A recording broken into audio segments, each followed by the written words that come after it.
Shalom, bienvenidos sean. Eh, Vamos a comenzar. Gracias a la señora Alma que nos comparte este espacio. Y bueno, eh, ya estamos por acá y vamos a empezar con nuestro tema de hoy, que es el tema de la tristeza. Quería yo comenzar justamente trayendo a colación el ejemplo y la parte donde vemos que en el judaísmo se le da espacio al duelo.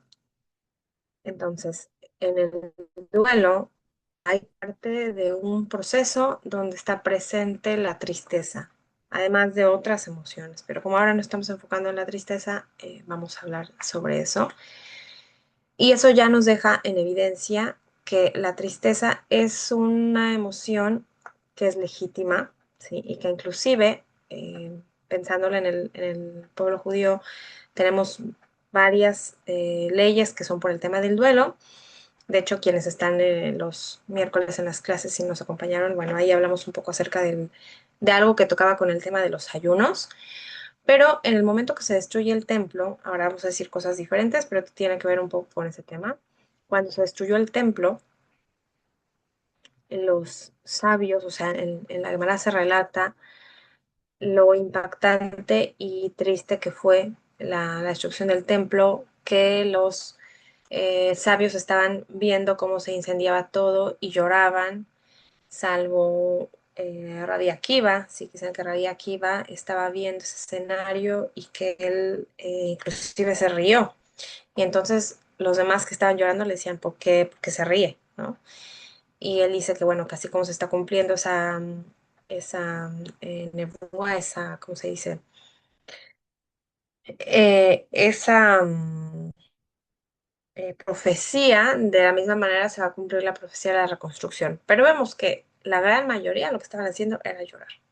Y también, por ejemplo, hay todo tipo de pregunta acerca de cómo se va a llevar a cabo a partir de ahora el servicio, la vida judía, y hay muchas alajot que se ponen sobre la mesa.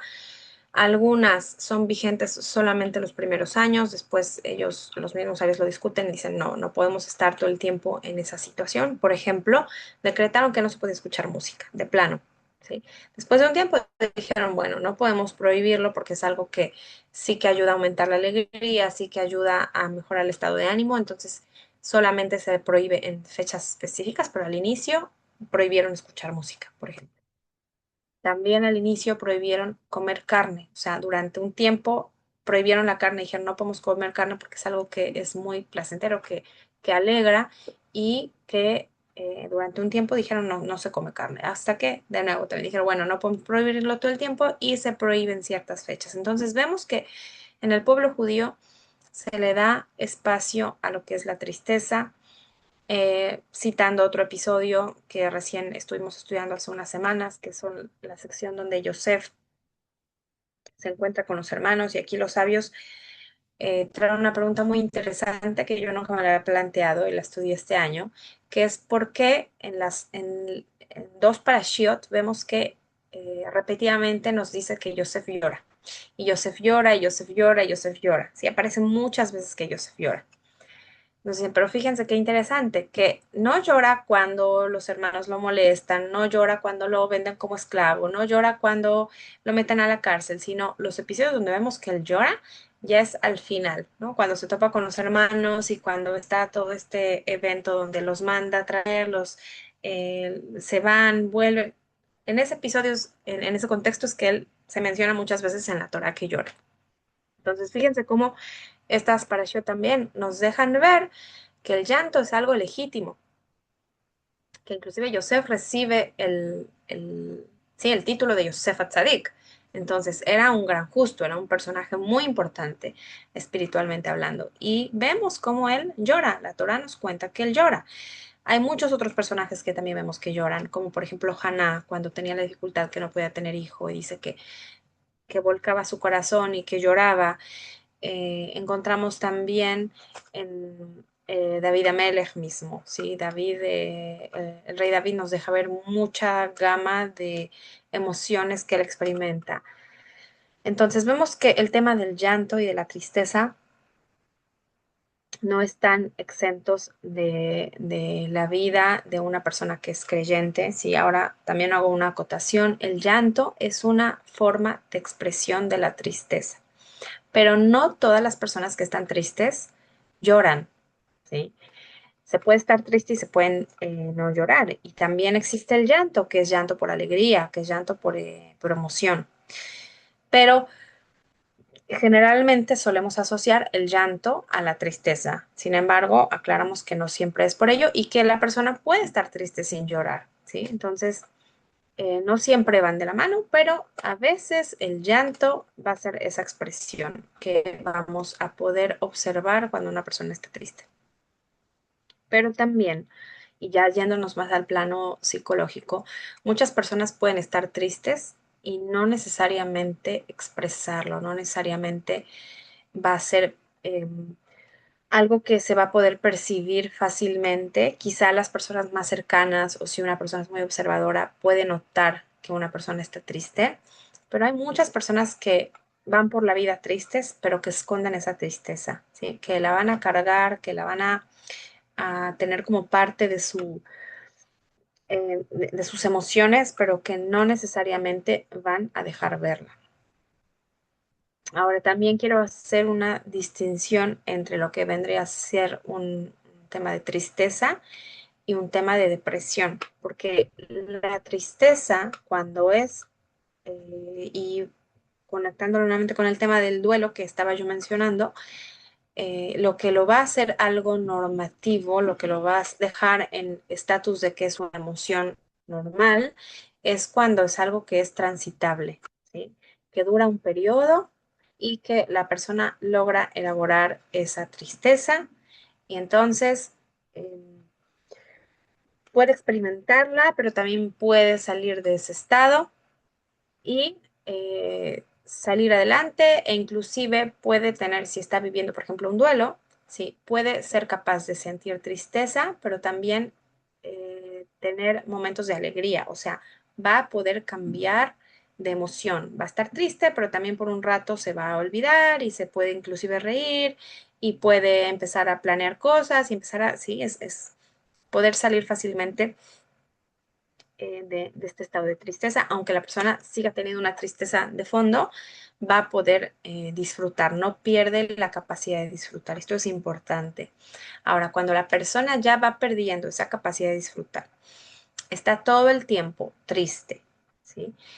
Y no puede cambiar a emociones que sean placenteras, ahí es donde ya es un foco, digamos, una línea roja que la persona tendría que plantearse hace cuánto que lo está viviendo, qué le está llevando a esa situación, ¿sí? Y entonces un tema de tristeza que ya se va acumulando y que la persona lo va cargando y que no logra salir de él, y ahí también cambia un poco la cuestión clínica, ¿no? A partir de cuánto tiempo, pero cuando ya la persona está con ese estado que no se le quita, entonces ya ahí se puede estar hablando de un tema de depresión, ¿sí? Ahora, clínicamente también hay una categoría más, vamos a decirlo así, que es cuando una persona está con un cuadro depresivo más de 2 años, ya se conoce como distimia, que es, podríamos decirlo así, como que es una depresión que es crónica, que ya la persona vive con eso y bueno, le afecta definitivamente para su vida normal, ¿sí? No, es una persona que pierde la capacidad generalmente para trabajar, para realizar cualquier otra actividad fuera de casa, son personas que se aíslan, que su vida social se ve deteriorada, su salud también se ve deteriorada. Y bueno, por mencionar algunos puntos. Pero entonces, si se dan cuenta, es como un abanico muy, muy amplio. Y en una punta tenemos lo que vendría siendo la tristeza normal que cualquier persona experimenta. Y la punta ya es la distimia y ya es un tema donde la persona pierde la esperanza e inclusive puede llegar a hacer cosas que sean muy dañinas, ¿sí? Ahora, pensándolo en el plano espiritual, ¿no? Y esto yo lo he notado mucho cuando atiendo personas que son creyentes, judías, no ágidas y no necesariamente, sí, que hay ahí cierta pregunta y cierta culpa de decir por qué me siento triste si yo tengo emuná, tengo fe, creo en algo espiritual más allá, le repito, no necesariamente línea judía y monoteísmo. Y hay esa pregunta pero a manera de culpa, ¿no? O sea, ¿por qué no me puedo quitar esto de encima o por qué estoy lidiando con esto? Y ahí, a ver, hay que tener mucho cuidado porque uno, punto número uno, y eso creo que sí se aplica para todas las personas, el hecho de normalizar la tristeza como una emoción, ¿sí? Cuando es algo pasajero, cuando es algo que se experimenta por una circunstancia y no, normalizarlo primero en uno mismo, ¿no? O sea, darse ese permiso de decir estoy triste, sí, aceptarlo, ¿no? Que ahí es una parte importante del manejo de las emociones, es acepto que estoy triste. Y también aceptarlo en el entorno, porque muchas veces las emociones que son displacenteras, tenemos, puesto que viene desde un tema de educación, ¿no? A veces de educación a nivel social, pero también a veces un tinte religioso, es como pensamos que si alguien está triste, algo, hay una crisis, ¿no? Y no necesariamente. Entonces, ya sea que ustedes lo estén experimentando en primera persona o que vean a alguien, su familiar, su cónyuge, sus hijos, su amiga, alguien, ¿no? No necesariamente es una cuestión alarmante. Pero ¿qué pasa? Que a veces tenemos este ímpetu de querer que la persona salga de la tristeza o uno mismo, ¿sí? Como cierta prisa de decir ya que se quita, que se pase, que se vaya, por el mismo hecho de que es algo displacentero. O por ejemplo en los niños, ¿no? La típica frase con la que se suele decir, ¿no? A un niño, no llores, ¿no? O a un niño que es varón, todavía, ¿no? Más poniéndole el tema del género, ¿no? Los niños no lloran, ¿no? Entonces, primero preguntarnos, ¿por qué? ¿Por qué ese rechazo? ¿Por qué ese no querer que el niño llore? Evidentemente, el llanto está indicando que le está pasando algo, ¿no? Y si le está pasando algo, entonces quizá vale la pena escuchar, o sea, ¿qué te está pasando? ¿Qué te pasó? ¿Por qué estás llorando? Pero claro, antes el estilo era más de decir no llores, ¿no? Primero evitar ese llanto, ¿no? No está bien llorar. Y de alguna manera esa idea de que el llanto es negativo, además de que es displacentero, ¿no? Es como que se ha instaurado mucho. Y eso es algo que yo quiero plantear, como que se lo lleven para pensar hasta qué grado realmente es algo malo o simplemente es algo que nos choca, que no nos gusta tanto. Y por eso no queremos verlo. Cuando lo tenemos de frente, no sabemos necesariamente cómo actuar o si se está presentando en nosotras mismas, nosotros mismos, entonces también puede llegar a ser algo chocante.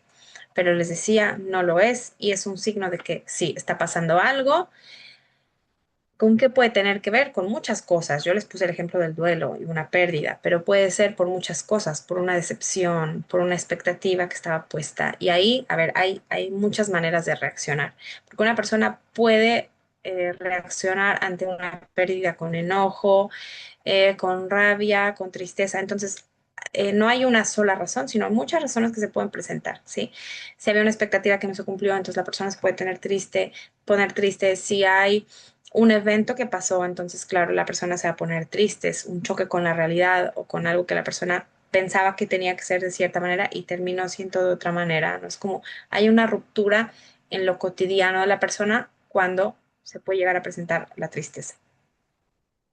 Algo que no le sale bien, puede haber también sensación de incapacidad, cuando una persona siente que no puede lograr algo, entonces muchas veces se puede llegar a sentir triste, sentirse solo. Entonces, hay un sinnúmero de razones que pueden llevar a la persona a sentirse triste. Pero entonces hay que hacer esta identificación. Si una persona ya dice, ok, me siento que estoy triste, más allá de pasar la página, primero vale la pena hacerse esa pregunta, ¿por qué? ¿Qué lo está causando? ¿Sí? aquí hago una acotación, algo que también vale la pena hacerle lugar. No le podemos, no podemos solamente el llevarlo a ese punto, o sea que si la persona está triste va a ser solamente por ese componente, pero biológicamente se ha visto que sí tiene algo de peso e inclusive hay un cuadro que se conoce como depresión estacional porque sí hay cierta relación de las hormonas que nosotros segregamos en el invierno. Es más baja, digamos, las hormonas de la felicidad y esto tiene que ver con una estimulación, eh, eh, se llama fototécnica, si no me equivoco, sí, es decir, hay unos receptores en los ojos que van directamente al hipotálamo, que es el órgano que está, digamos, una de las partes del cerebro que está en la parte de la base del cerebro, y ahí es como un regulador de emociones. Ahí se segregan muchas hormonas que, tanto las que causan la felicidad como las que no. Y entonces el hecho de que eh, esa hormona no se segregue hace que la persona se sienta con el estado de ánimo bajo, ¿sí?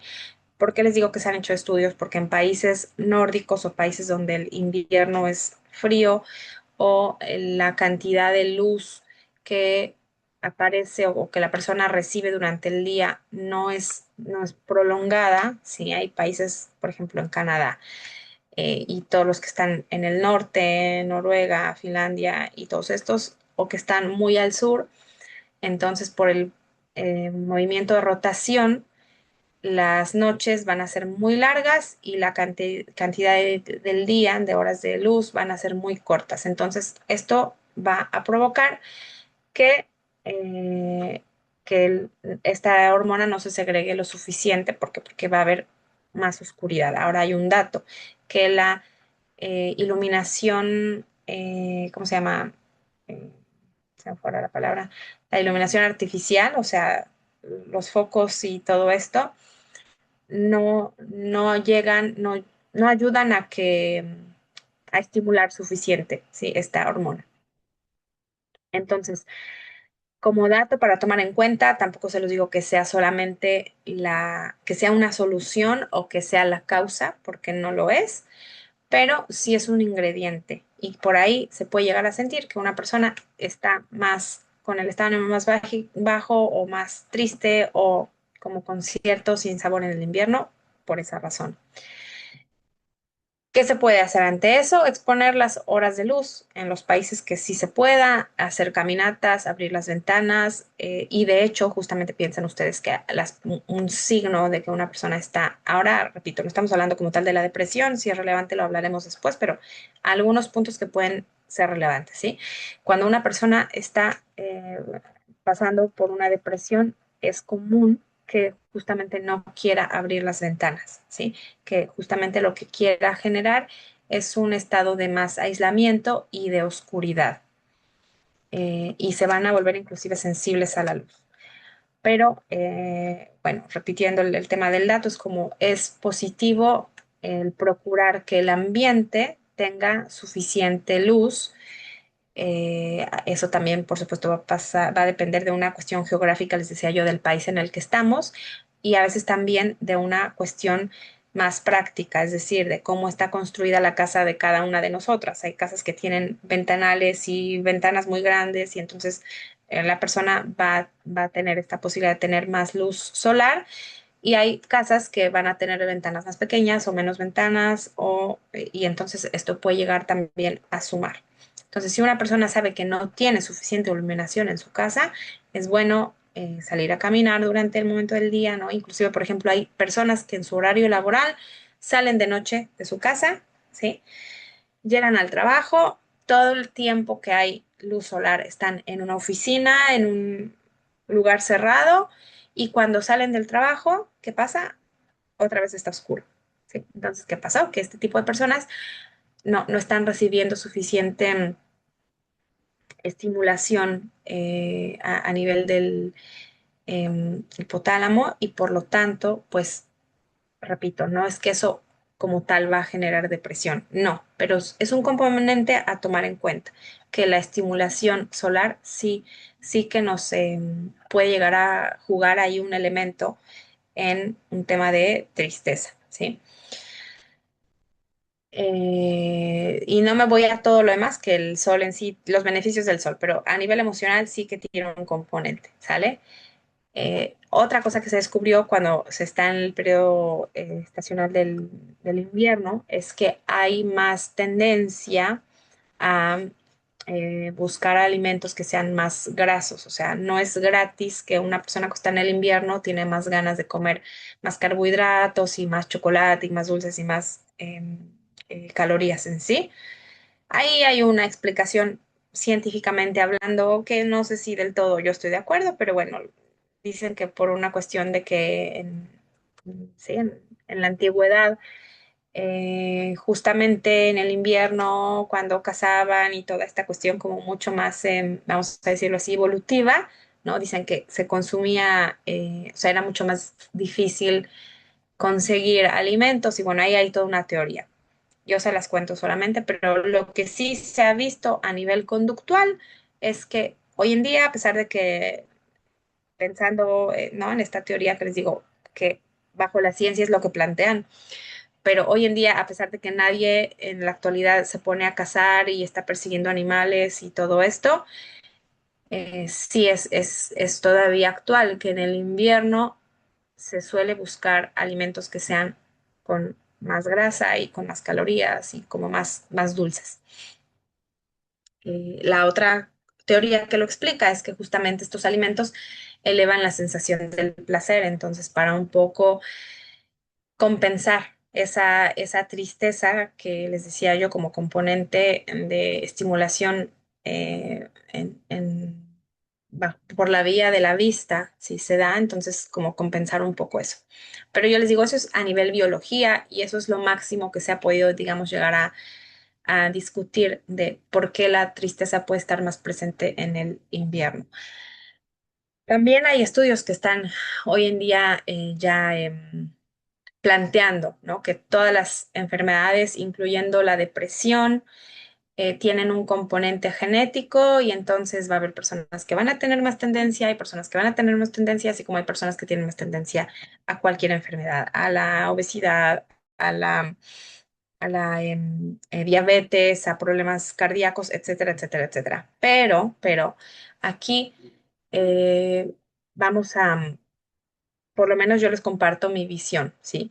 Que sí es cierto que la genética es importante porque ese componente lo tenemos, es parte de nosotros, pero hay cosas que la genética sí va a determinar, como nuestra altura, como nuestro color de piel, con el color de nuestros ojos, ¿sí? Hay cosas que la genética ya está, ahí lo determina y no hay más. Pero no todo es genética. Y hoy en día, el hecho de que la ciencia está tan avanzada es como que muchas veces piensen ustedes si les ha tocado ir al médico en los últimos años o han leído de alguna enfermedad. Y entonces el componente genético siempre va a estar ahí, ¿no? Como hay estudios que dicen que tiene una carga genética. Sí, puede haber una carga genética, pero eso no va a querer decir que lo va a determinar. Y en el caso de la depresión, pensándolo en la cuestión clínica, o sea, cuando uno atiende pacientes, hay algo más allá del tema genético, ¿sí? Es decir, que hay muchos más componentes. Está el tema de la dinámica de la persona, las relaciones de la persona, la historia de la persona, el recorrido de vida de la persona, la toma de decisiones de la persona. O sea, hay tanto por detrás que vendría a ser algo demasiado em, cuadrado, ¿sí? El querer decir que la tristeza o la depresión son por un componente genético. O sea, sería demasiado reduccionista decir que solamente por una cuestión genética. ¿Por qué no? Porque la cuestión va más allá. Cuando nosotros analizamos estilos de vida y vemos las decisiones de la persona y la vida de la persona y las relaciones de la persona, entonces tiene muchísimos más componentes que la persona puede estar presentando en su vida. Yo les ponía el ejemplo de una pérdida, de un duelo, y es evidente que una persona va a estar triste tras la pérdida de alguien querido, ¿sí? Es evidente que alguien que está atravesando una cuestión de guerra, que es algo que, por ejemplo, Freud escribía en la época de la Primera Guerra Mundial, la Segunda Guerra Mundial, abordaba todo este tema de emocional tras la guerra. Y sí, por supuesto que una persona que está atravesando una guerra va a estar triste, va a tener momentos donde va a estar triste. Una persona que está atravesando un divorcio o que está atravesando un cambio a nivel de la familia, ¿sí? Que está atravesando una situación difícil en el trabajo, presión laboral, es evidente que va a estar triste. ¿Por qué? Porque hay un componente en su realidad que lo está detonando. Aquí la pregunta es, ¿cuántos elementos tiene la persona para salir adelante y qué está haciendo para salir adelante de la tristeza y que justamente no se vaya deteriorando? Adelante, escuchamos. Gracias, Mora. Bueno, mi pregunta surge a partir de, entiendo la parte de la psicología, pero también entendiendo, o sea, entiendo que el día que nacemos o la fuerza que hay también tiene que ver, por eso hay personas más sensibles que otras. Ya sí, o sea, como quitando tantito la psicología, ¿tendría algo que ver? Hay que tener cuidado. A ver, en el judaísmo se habla un poco acerca del tema de cierta influencia, pero tampoco es algo que determina, definitivamente no, porque entonces si no se vendría a pensar como la astrología, ¿no? Que el día en que naces va a determinar y otra vez es un componente, como la genética, ¿sí? Ahora, hay algo que en la psicología sí se le da peso y que es algo que con la que la persona nace y es el temperamento. ¿Sale? Ahora, el temperamento, podríamos decirlo así, que es como la parte emocional con la que cada persona nace. Y eso explica, por ejemplo, las que son mamás o las que han convivido con niños pequeños, o quizá pensando en su propia historia de siendo más pequeñas, ¿no? Que hay niños que son más tranquilos, hay niños que son más llorones, hay niños que son más enojones, o sea, desde ya bebecitos, ¿no? Y uno dice, pero es que este bebé es muy tranquilo, casi no llora, casi no hace ruido, y hay otros niños que son llorones y que son, ¿no? Que están irritados todo el tiempo y siendo bebés. Entonces uno diría, bueno, ¿qué diferencia, ¿no? ¿Qué diferencia habría?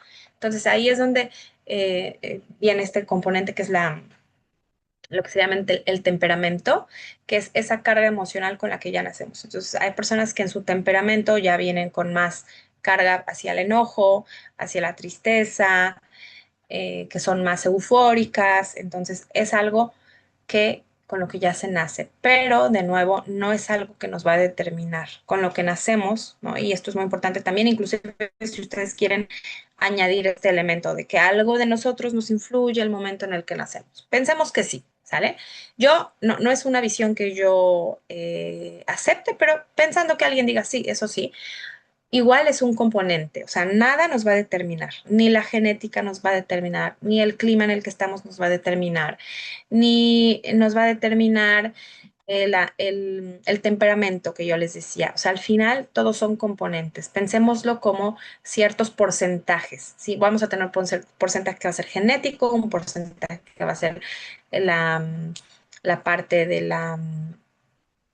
del temperamento, vamos a tener otro porcentaje que va a ser la crianza, vamos a tener otro porcentaje que va a ser la historia de vida de la persona, si las crisis que puede ir pasando una persona, que si son pérdidas, que si son mudanzas, que si son situaciones, que si es bullying, que si es problemas de aprendizaje, cualquier tipo de situación que la persona va atravesando a lo largo de su vida. Entonces, todos esos porcentajes, todos esos elementos son los que al final nos van a ir conformando y nos van a ir de alguna manera como em, vamos a decirlo así, como va a ir determinando, ¿sí? La manera en la que nosotros respondemos. Aquí la cuestión es que muchas veces esa manera en la que nosotros respondemos es algo inconsciente, es decir, nosotros no sabemos que respondemos de cierta manera o que hay ciertos temas que nos van a apretar ciertos botones que nos van a llevar a ponernos tristes, ¿sí? Por eso ustedes pueden ver que hay personas que atraviesan una pérdida y no todas las personas lo van a vivir igual, ¿sí? Hay personas que van a entrar en crisis existencial y no van a salir de la cama una semana, un mes, meses, y hay personas que justamente esa pérdida les va a llevar a buscar el sentido de la vida y empezar a hacer y empezar. Entonces, no hay una sola manera y no hay un solo elemento, sino son muchos. Y tampoco yo me atrevo a decir que una manera es mejor y que la otra es peor, porque al final no se trata de comparar quién lo está haciendo mejor, no, pensémoslo en, bajo una situación de pérdida, ¿sí? Un padre o una madre que fallecen y muchos hijos, y entonces hay unos que van a reaccionar de una manera y otros de otra manera. Aquí hay un tema con la psicología clásica, que la línea que yo sigo no va tanto por ese lado, ¿sí? Que va a decir que hay personas que van a ser más funcionales, ¿sí? Esta palabra funcional a mí no me gusta tanto, o sea, en términos clínicos yo no la suelo utilizar ni suelo categorizar, ¿sí? Si una persona está siendo, por ejemplo, funcional al elaborar un duelo, ¿sí? Entonces, la psicología clásica va a decir que sí, que hay personas que son más funcionales porque van a salir más adelante, más fácil adelante, y hay personas que van a ser más disfuncionales en el sentido que se van a quedar más atorados en la tristeza o en el duelo o en la depresión, en todo caso.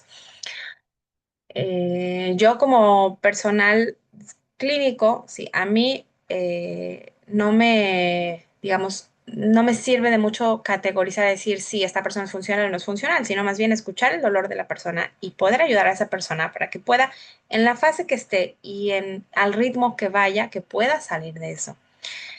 El tema es que como se nos vende a nivel sociedad, ¿no? Que repito este concepto de que la tristeza es algo que no está bien y que hay que quitarlo enseguida de encima, hay muchas personas que justamente su traba está en que no aceptan la tristeza, que no aceptan que es un componente con el que están viviendo y que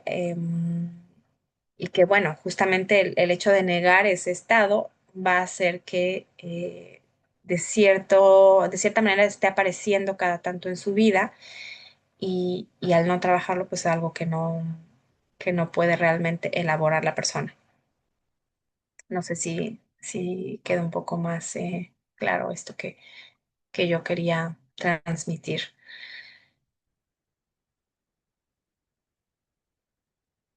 Bueno, entonces, cuando una persona está eh, atravesando por esta situación, ¿sí? Que está triste,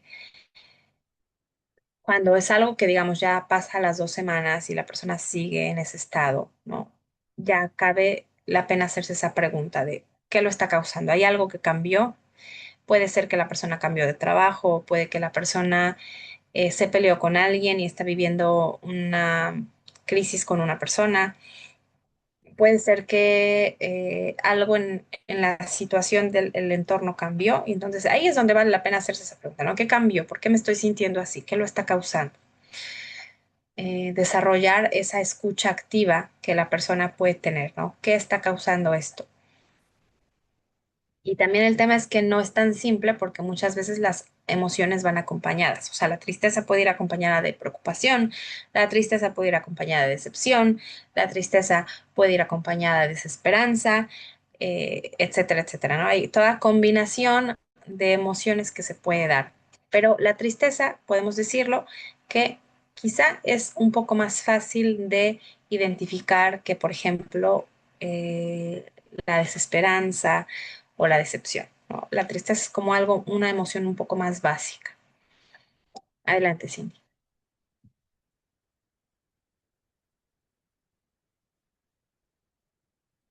Sí, la escuchamos. Ah, sí, Sí, adelante. saludos a todos, saludos, Nora.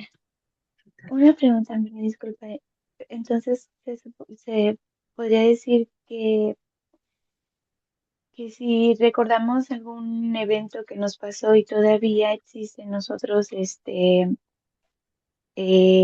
que nos sientamos todavía mal, quiere decir que como que retuvimos esa tristeza en nosotros, como que no la dejamos fluir. Si todavía, a pesar de que pasen como 4, 5 o 6 años, todavía cada vez que recordemos eso nos pongamos a llorar y no sé, quiere decir que la retuvimos. Sí, lo que da cuenta es de que es algo que no se ha elaborado. ¿sí? Y que en la medida que la persona puede elaborar ese evento, esa situación, entonces se va a seguir acordando y puede seguir doliendo, digamos, pero ya no es algo que va a ser como tan explosivo. Y hay una frase que quizá han escuchado, ¿no? Que la idea no es que, o sea, que en cierto momento lo que pasa es que la persona puede seguir recordando ese evento, pero ya no le genera dolor, ¿sí? Eso vendría siendo parte del tema de elaborar algo que ya no va a doler o que es algo que la persona ya no va a sufrir por eso, o sea, va a seguir sintiendo que mentalmente es algo que lamenta haber atravesado, que no fue grato, que fue duro, pero no le va a llevar a ponerse en un estado anímico que le duela, ¿no? En eso va a implicar que la persona haya podido elaborar una situación o no. Ahora, la Ok. tristeza, fíjense, no, hay muchas situaciones. Puede ser por algo pasado, justamente que no se ha elaborado, pero también puede ser por algo presente. O sea, la persona ese día le pasó algo y va a estar triste, ¿no? Todo ese día en lo que un poco logra justamente pues elaborar, va a depender también del nivel de lo que sea que haya pasado. Si es algo que es más del entorno, que puede que la persona se sienta movida por eso, pero al siguiente día puede amanecer bien o con el rato, con las horas se le puede pasar.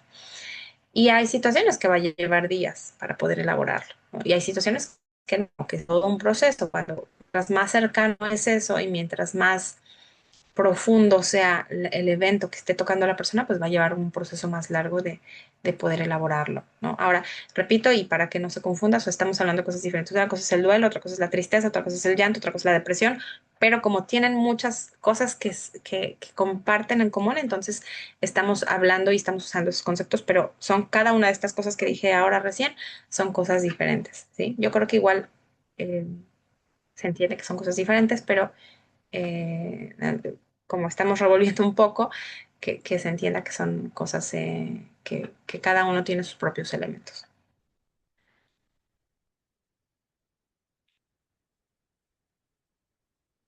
Bueno, entonces, vamos a volver al plano espiritual para que yo por este momento haga un cierre y entonces les dé tiempo a las que quieran participar. Entonces, ¿qué es lo que el judaísmo piensa, plantea acerca de la tristeza? Yo les decía, punto uno, número uno, es algo que se normaliza, es algo que es humanamente normal el vivirlo, el sentirlo, el atravesarlo y que no es visto como algo negativo. Si la persona ya está muy encasillada en un tema de dolor y de tristeza que está siendo limitante para la persona, y fíjense cómo prefiero usar la palabra limitante y no que la persona tenga, esto que le decía que este concepto que a mí no me gusta mucho, ¿no? De la clínica clásica, como que es funcional o es disfuncional, más bien pensarlo como limitante, o sea, la persona misma puede decir, sí, me limita porque no puedo salir a pasear, me limita porque no puede, entonces esa es otra palabra que quizá yo les diría como que se la lleven, que cuando ustedes estén atravesando no solamente la tristeza, sino cualquier otra emoción, hasta qué nivel les resulta limitante, ¿sí? Hay personas que cuando están muy hundidas en la tristeza, entonces ya les va a ser limitante para salir a la calle, para poder disfrutar, ¿sí? Inclusive estando en su propia casa, no van a poder disfrutar nada, no disfrutan de comer, no disfrutan de bañarse, no disfrutan de hablar con alguien que quieren, de a poco van perdiendo la capacidad de disfrute. Pero bueno, es otra vez, son cosas diferentes el tema que los va a limitar y el tema de la capacidad de disfrutar, ¿no? Entonces, limitar puede ser limitar a nivel laboral, ¿sí? Y una persona puede estar sumamente triste, pero no le va a limitar seguir trabajando, por ejemplo. Una persona puede estar muy triste y va a seguir funcionando un poco en piloto automático. ¿sí? O sea, va a seguir haciendo sus cosas, va a seguir cocinando, va a seguir, pero en realidad está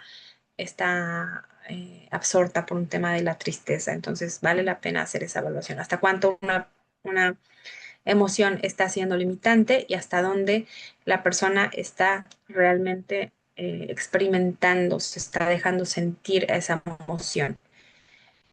Porque cuando se va acumulando, cuando se va guardando, se va escondiendo y se va... hay varios mecanismos que podemos llegar a tener, o que reprimirla, sí, o negarla.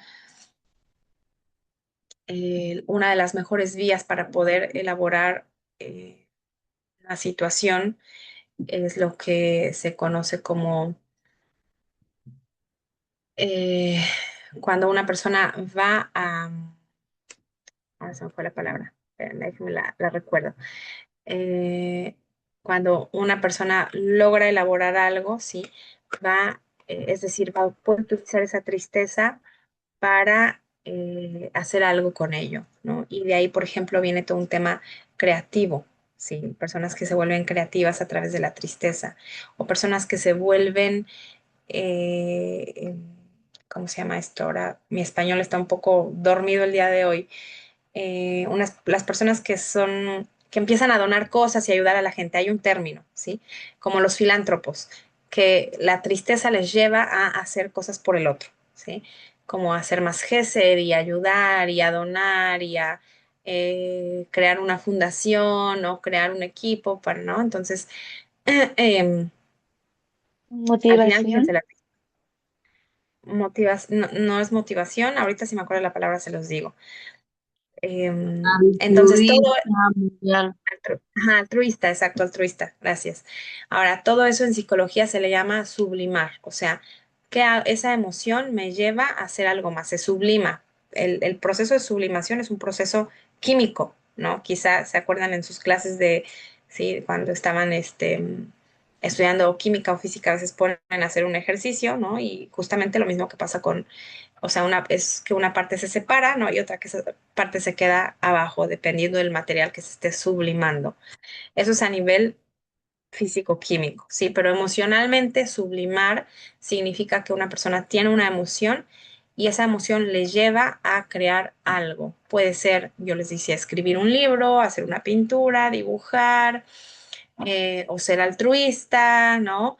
O una persona puede a partir de elaborar algo, puede llegar a decidir tener un hijo o decidir mudarse de país, ¿no? Decidir empezar a hacer un cambio de estilo de vida. Todo eso es la sublimación y son como vías para poder elaborar algo que la persona em, le cuesta manejar. Puede ser tristeza, puede ser enojo, puede ser cualquier emoción, sí, que la persona le esté costando elaborarla. La sublimación puede ser una vía para, ¿no? Por eso es que, por ejemplo, el tema de la arte terapia ha tomado también mucho lugar a manera de modo terapéutico, porque hay personas que les cuesta más hablar, o sea, la terapia típica, digamos, donde una persona habla, pero hay personas que no pueden hacerlo a través de la palabra y entonces ahí es donde están todos este tipo de terapias que son como, que tienen una base sí psicológica,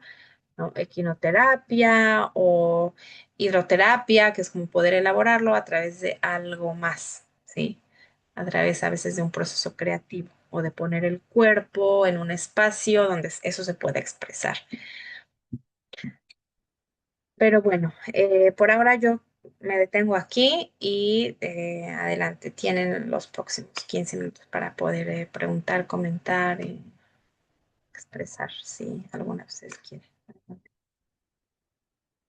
Yo, Mora. Adelante. Entonces se puede decir que una persona que se le es difícil algo, quizá enojo, algo con lo cual que tiene que trabajar, ya está identificado, ¿no? Ejemplo, el enojo. Entonces actúa de una manera para que ese enojo, como un escape, es lo que estoy entendiendo, como que utiliza una manera, una vía de escape.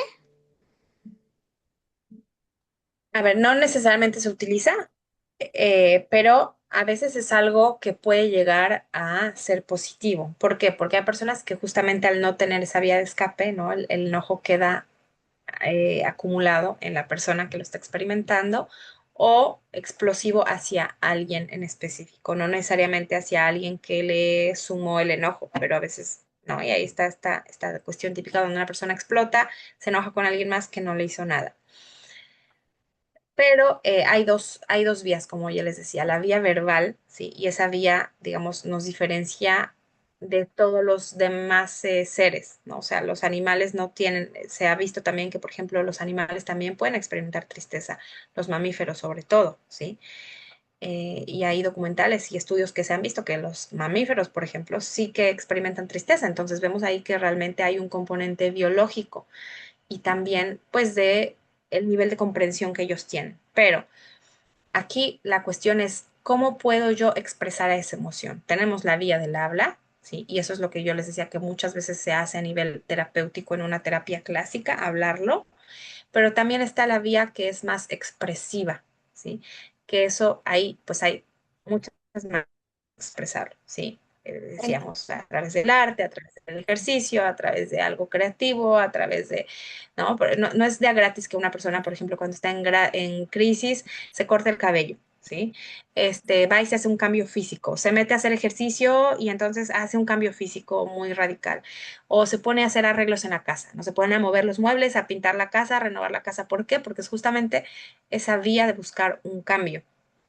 Entonces, esas vías de escape, como usted lo dice, es un término correcto, son positivas y pueden ayudar a drenar algo de eso. Pero en realidad lo que va a realmente ayudar a poder elaborar cuando una persona, porque no todas las tristezas se tienen que llevar un proceso de elaboración, ¿no? O sea, por ejemplo, yo el viernes recibí una noticia triste de una persona a la que aprecio que perdió a su cónyuge y yo me sentí triste, ¿no? Pero, ok, o sea, es algo que me tomó varias horas y entonces lo lamenté mucho, pero evidentemente mi nivel de tristeza no es el nivel de tristeza que está experimentando esa persona que tuvo esa pérdida, ¿cierto? Entonces, y ahí es donde yo les digo, o sea, ¿hasta cuánto yo me permito estar triste? Y entiendo, sí, estoy triste porque recibí una noticia que es triste, ¿no?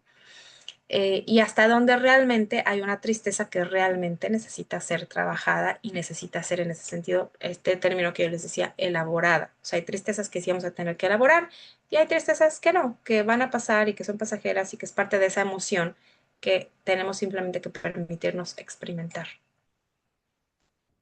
o sea que se puede decir que es sano, es normal pues que en una persona se ocupen diferentes vías de escape. Y ya cuando es algo Claro. anormal, por ejemplo, una persona de enojo grite o no se rompa cosas, eso es lo que uno tiene que poner atención para poder solucionar ese tipo de problemas, ¿cierto? O sea, que dañe. Claro. Claro, sí, y ahí digamos, sí, o sea, va a ser también una vía de escape, ¿no? Romper cosas y hacer cosas, pero ahí es donde entra esta cuestión que es funcional, ¿no?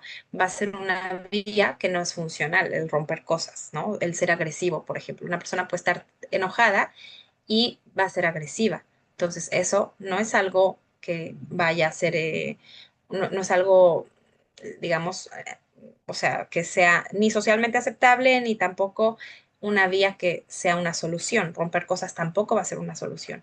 Pero hay vías que van a ayudar a que la persona lo pueda manejar, ¿no? Como, por ejemplo, practicar algún deporte donde muchas veces hay un tema de impacto y de fuerza, ¿no? Y poder expresar esa fuerza que se está acumulando, porque el enojo muchas veces tiene fuerza acumulada, pero que no sea algo dañino, ¿no? Aquí justamente creo que quizá más que de usar la palabra funcional y disfuncional, que yo les digo que a mí no me gusta usar, sea más bien si es dañino o no es dañino, ¿no? Porque el enojo puede ser dañino y el enojo puede también ser tener una vía de escape de una manera que no sea dañina, Muchas lo mismo la gracias. tristeza, Muy entendible. sí. Porque además, por ejemplo, pensando en los modos donde la tristeza puede llegar a ser dañino, yo les decía, pues que la misma persona busque dañarse a sí misma, ¿no? No quiero ser más explícita, pero ustedes lo entienden. Entonces, hay grados donde una persona se puede dañar. Hay una persona que deja de comer, por ejemplo, si se está dañando de una manera un poco más sutil y gradual, pero finalmente se está dañando. Hay personas que van a tomar algún arma y van a hacer algo, ¿no? Que por ahí los puede mandar al hospital, pero por ahí tampoco, simplemente va a ser un tema de herida. Y hay personas que van a ser más radicales. Entonces, o que el daño puede ser a otras personas, ¿no? Que eso también muchas veces em, es parte de cómo, decíamos, cada persona lo expresa de manera diferente. ¿Sí? Entonces, sí, quizá pensando en la pregunta de Ana Gali, es como hasta qué grado es una emoción que está siendo dañino para la propia persona o para su entorno, para las personas cercanas.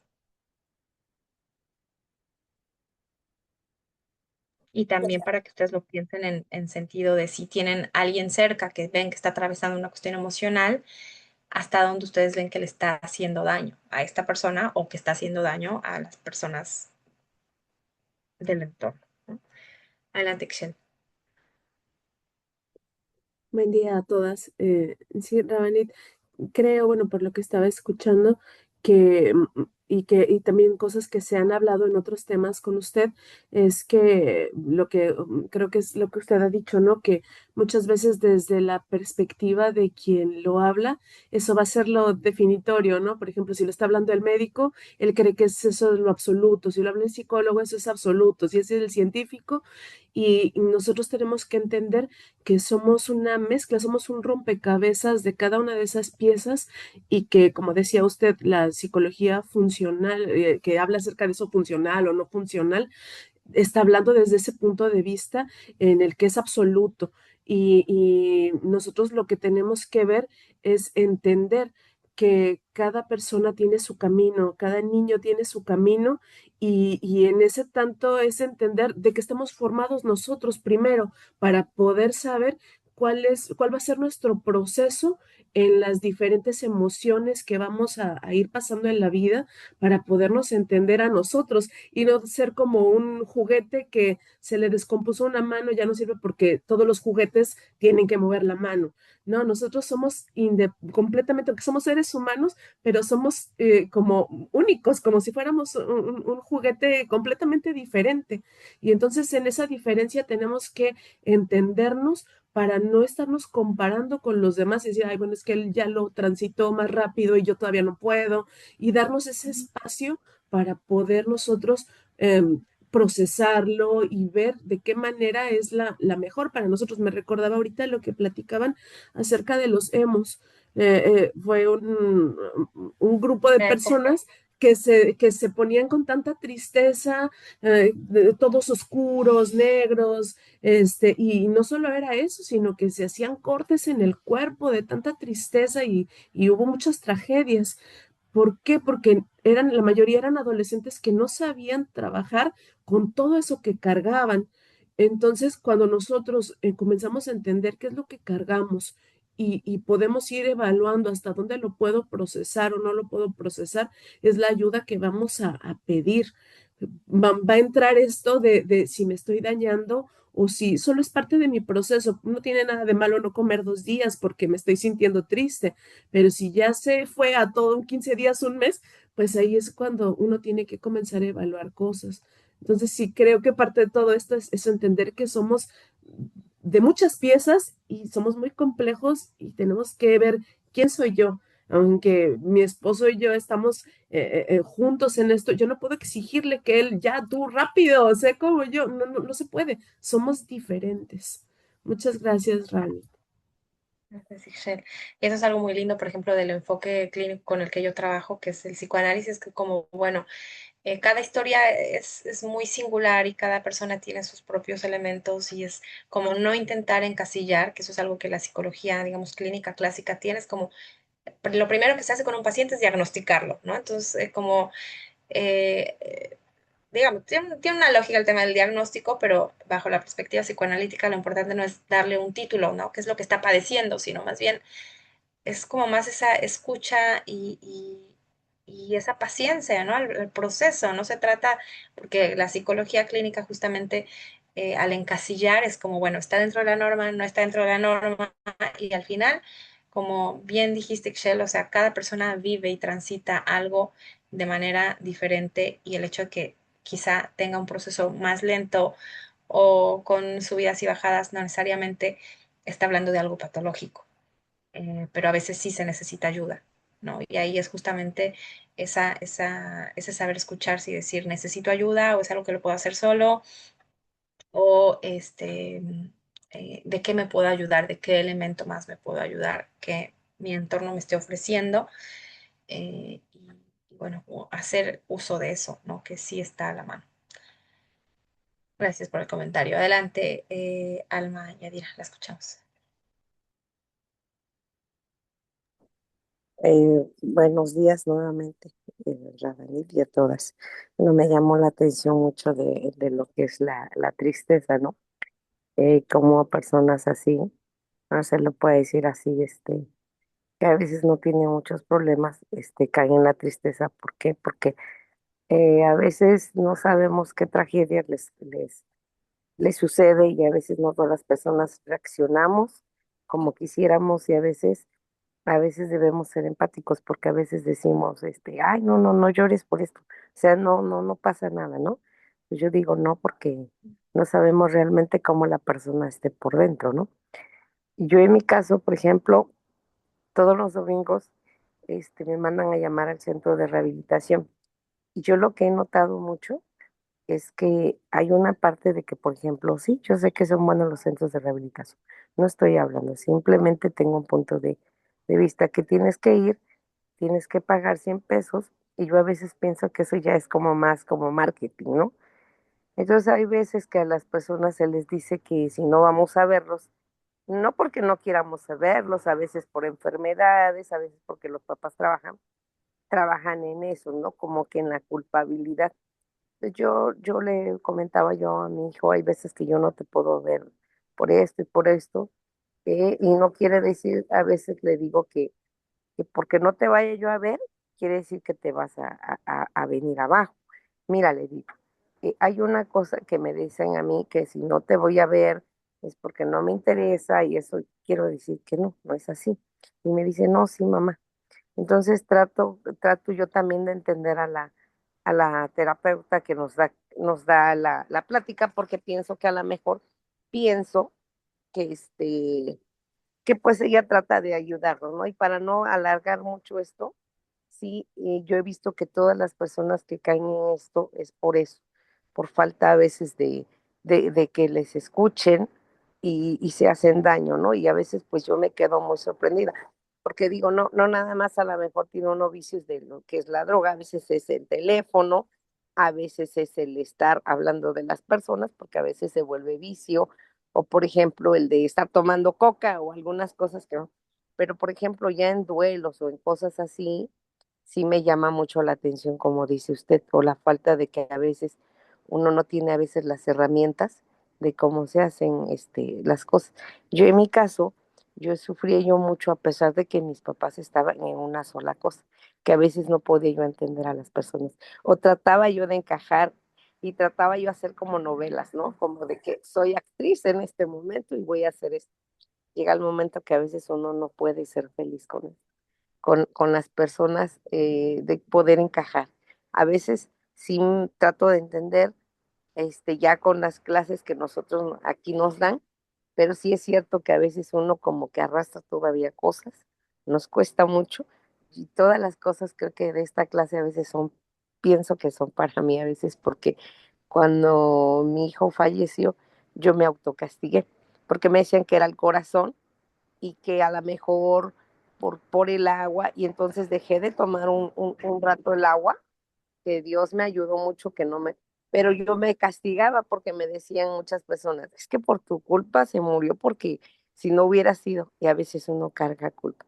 Y para no decir, pues yo creo que todos ya saben mi forma de que he vivido y a veces que comparto, ¿no? Pero sí, muchas gracias, Mora, le agradezco porque es usted a veces una luz, a veces en nuestra vida, porque a veces no sabemos ni cómo, no cómo hacer las cosas, pero a mí, la verdad que para mí es un milagro que yo esté yo aquí escuchando y tratar de que salga yo adelante y agradezco a todas y quiero decirles aquí que gracias por todas sus plegarias, ya voy saliendo de mi enfermedad y gracias porque también usted es una es una base que si no yo me viniera yo abajo cuando voy a ver a mi hijo y mi otro hijo, porque para mí todos los días es volver a empezar porque no los comprendo a veces. Si yo no me entiendo, a veces yo no los comprendo. Y es un duro batallar porque eh, trato de entender a mi hijo también el menor que se hace daño con sus manos y eso, pero también trato de entender por qué lo hace, no lo sé. A lo mejor está tratando de salir de una depresión que yo no lo puedo criticar porque yo también he estado, pero agradezco mucho también sus comentarios a ustedes y gracias por su ayuda. Bendiciones para todos. Gracias, Alma, por su comentario y bueno, que usted pueda seguir juntando herramientas para poder seguir acompañando a sus hijos, primeramente para usted, ¿no? Para que usted pueda estar mejor y también para poder estar para ellos. Y bueno, también un placer que este espacio sea de funcional y de ayuda para ustedes. Y bueno, gracias a todas por haberse conectado, por estar aquí ya puntuales. Gracias a la señora Alma que hace posible esta clase. Y, y bueno, gracias al Eterno y con la ayuda del Creador nos encontramos la siguiente semana, ¿sí? Por el mismo canal y a la misma hora. Besrat Hashem. Gracias, Mora. Gracias, Gracias. Laura. Gracias, señora Alma, y a todos. Gracias, Mora. Gracias, estimada Alma. Hasta luego. Bendiciones. Hasta luego.